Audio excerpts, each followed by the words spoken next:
Hello， 朋友们，现在我和半斤准备离开这个蓝平县，前往维西县了。导航显示我们这里前往维西县呢，要走120公里的山路，要走2个多小时。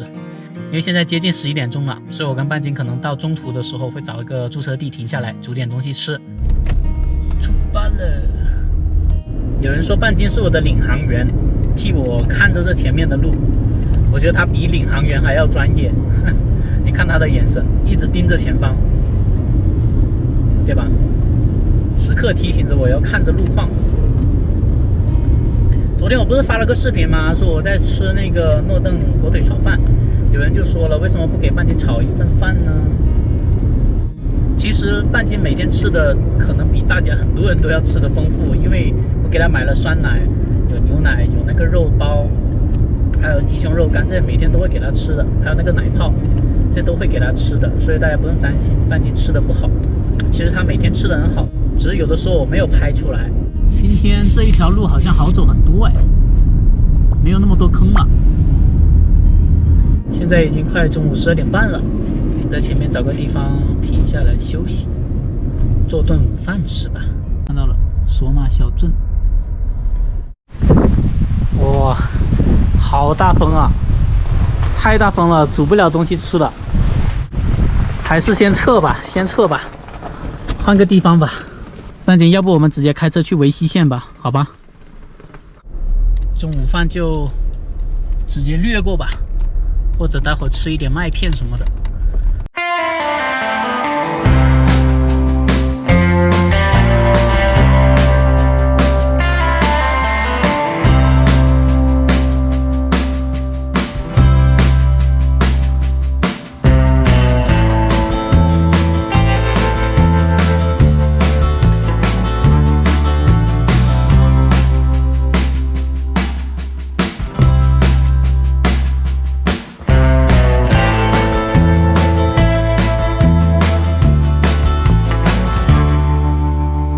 现在已经到达维西县城了，这里就是维西县城。哎，有个看到体育馆停车的地方了，进去看一下，找个大一点的位置。我和半斤终于把车停下来了，找到一个好的停车位，这旁边就只有我们一辆车，其他的车都停在那一边的。跟半斤溜一下，逛一下。现在呢，我准备把东西都搬出来，在这里做一份潮汕砂锅粥，因为到现在还没有吃午餐呢。半斤就在这里乖乖的待着哈，因为这周边还是有人在走动，所以说还是不太方便放半斤下来自由的玩，只能让他在车里面先待着了。然后今天这一期视频呢，主要是要跟大家做一个年终的装备盘点。我出来自驾游马上就快1年了，从春节的时候出来。到现在呢，我已经用这些装备呢用了很长的一段时间，使用下来呢，我觉得哪些装备好用，哪些装备不好用，我可以介绍一下了。但是首先呢，我要先把那个砂锅粥先煮起来。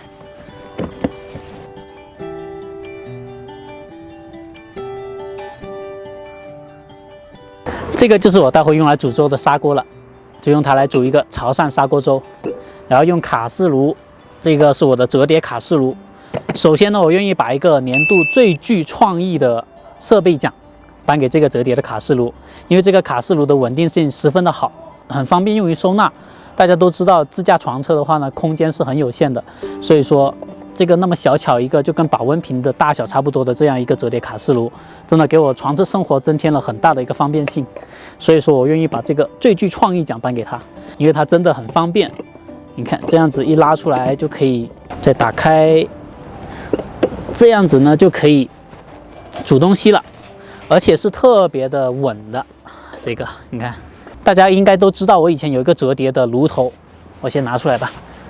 就是这一个很小巧一个，虽然折叠的很方便也很小巧，但是呢它的稳定性实在是太差了，一放上去可能稍微晃一下它就倒了，就这样子倒了。接下来先把这个粥先煮上，待会儿再给大家介绍其他的设备。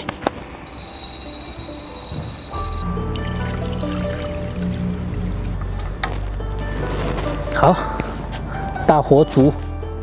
我现在放一些瑶柱和虾米，鱿鱼丝下去。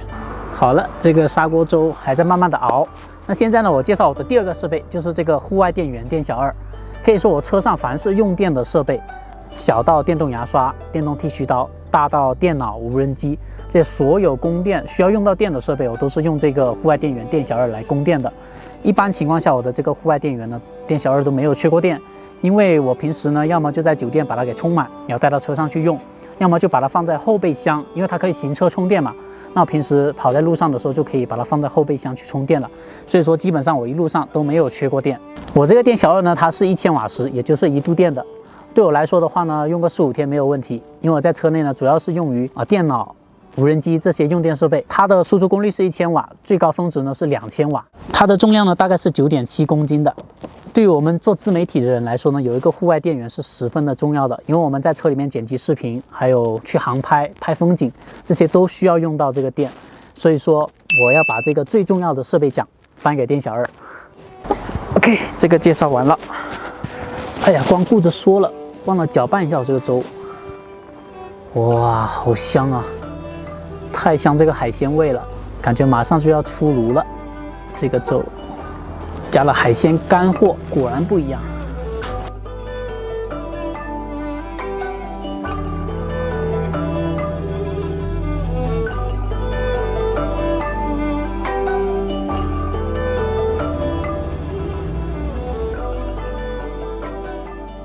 刚刚已经撒上了葱花，马上就可以吃了。搅拌一会儿，免得它粘锅了。现在刚煮完，还是有点烫，我待会儿再吃吧。现在先拍一下这个设备，给大家介绍完之后，盘点完之后，我再开始享用这个砂锅粥。接着要给大家介绍的设备呢，就是我车顶上的那一大块，我的皮划艇。自从下半年旅行来到云南之后呢，我这个皮划艇使用频率就大大的降低了，因为我在云南基本上没有怎么遇到有湖、有那个江这样子的地方合适去划皮划艇的，唯一一次好像就在普者黑吧，而且那一次把它充气完之后还没有成功下到水，就已经被工作人员给叫回来了。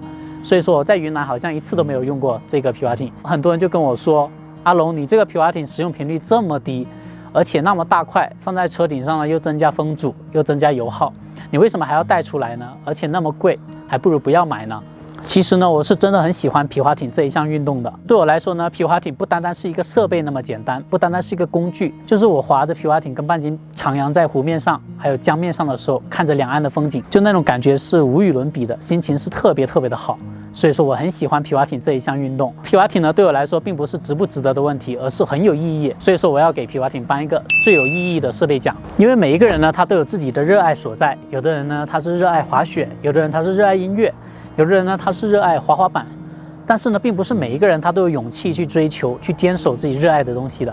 而我很高兴能够一直做自己喜欢做的事情，并且坚持下去。接着呢，要给大家介绍一下，就是这个是我之前买的榨汁机。这个榨汁机呢是一个充电款式，是挺方便实用的，特别是我们在车上平时想喝果汁就用这个榨一榨。但是我买的这个容量是买小了，我买的是300毫升。如果大家买的话，一定要买大一点，买500毫升的那一款，把它带到酒店、带到户外或者在车上，早上起来榨一杯香蕉牛奶，这个感觉还是很棒的。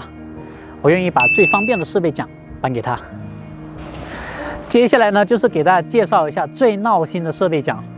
大家可以猜一猜这个设备是什么，给大家3秒钟。这是我用过最闹心的一个设备了，猜到了吗？噔噔，就是我车上的这个行李袋了。之前呢是已经进过一次水了，结果我今天打开一看，给大家看一下里面，大家看到了吗？又进水了。你看我这个救生衣全都湿了，我都不知道是怎么进的水。你看里面全湿了，底下全是水，都不知道在里面湿了多久了。我想起来了，上一次下大雨是那一次服务区我被雨水吵醒的那一次，应该就是那一次进的水。哇，这上面的这个也是了，因为我是把这些魔术贴这些都贴得很好的，拉链也是拉得很好的，但是就是不知道它是怎么进水。虽然没有第一次进得多啊，第一次它是很满的一个水都积在里面，现在也不知道它是蒸发了是干了还是怎么着，没有那么多水，但是还是进了有一些。等到下次去到一个地方是晴天的时候，我再把它给拿出来晾干吧，实在是太闹心了。接下来就是给大家介绍最麻烦的设备奖了，大家猜猜是哪一个？就是这个天幕。这个天幕我买回来好像只使用过一次吧，就是在普者黑的那一次露营，下雨了嘛，然后就把这个天幕搭出来。它搭出来呢特别的麻烦，而且很难搭得好，因为一个人的话确实是要搭两边比较麻烦一点，然后收纳起来也是特别的累，因为需要把它给卷起来，卷起来之后呢，那个杆子收进去，那个双手要不停的撑着，所以说这个设备呢，我觉得是最麻烦的一个，因为是我一个人在使用嘛，所以说特别的不方便。如果是2个人的话，我觉得还是可以的。接下来呢，我要颁一个年度拯救脖子奖，拯救了我的脖子，就是这个。这个设备呢是一个网友他赠送给我的，因为他说用不着，本来准备扔掉。因为有一次呢，我就说我自己脖子腰也很疼，天天对着电脑就是那工作嘛，然后他就把这个寄给我了。然后这个寄给我之后呢，我每一次去酒店工作或者在车上工作，我都会把它打开，把电脑放上去，增加一个工作的一个高度，那我就不用弯着脖子低着头在那里工作了。所以说呢，这个设备是真正拯救了我的脖子，我要把这个拯救脖子奖颁给他。再来颁最后一个奖。接下来就是颁发一个最具欢乐奖了，大家猜到是什么了吗？噔噔，就是我这双溜冰鞋，溜半斤的溜冰鞋。最具欢乐奖肯定就要颁给这双溜冰鞋啦！这双溜冰鞋溜半斤真的是太方便了，带给我太多的欢乐了，太好玩了。半斤会根据我滑轮的速度来调整它的步伐的。你看它，现在是慢慢悠悠的走，我溜快一点，它就开始跳了，就开始跑了。你看半斤就一直在拉着我跑。哎呀，和半斤溜完冰回来，想起我的这个砂锅粥还没有吃呢。喝粥的同时呢，也给半斤吃一下它的鸡胸肉干。来，半斤，不然你就只能看着我吃了。噔噔，已经凉了。好香，好香，好香，好香！我刚刚拍那个年度装备盘点太久了，然后这个粥已经成坨了。好好吃！要是我没有放那么久就好了，更好吃。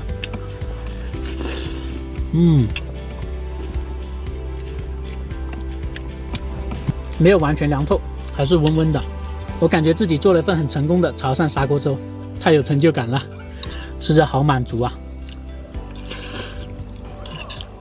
那么这一期视频就到这里，我们下一期视频再见吧，拜拜。半斤跟大家说拜拜，来，过来。OK， 半斤也到了，我们下一期再见喽，拜拜。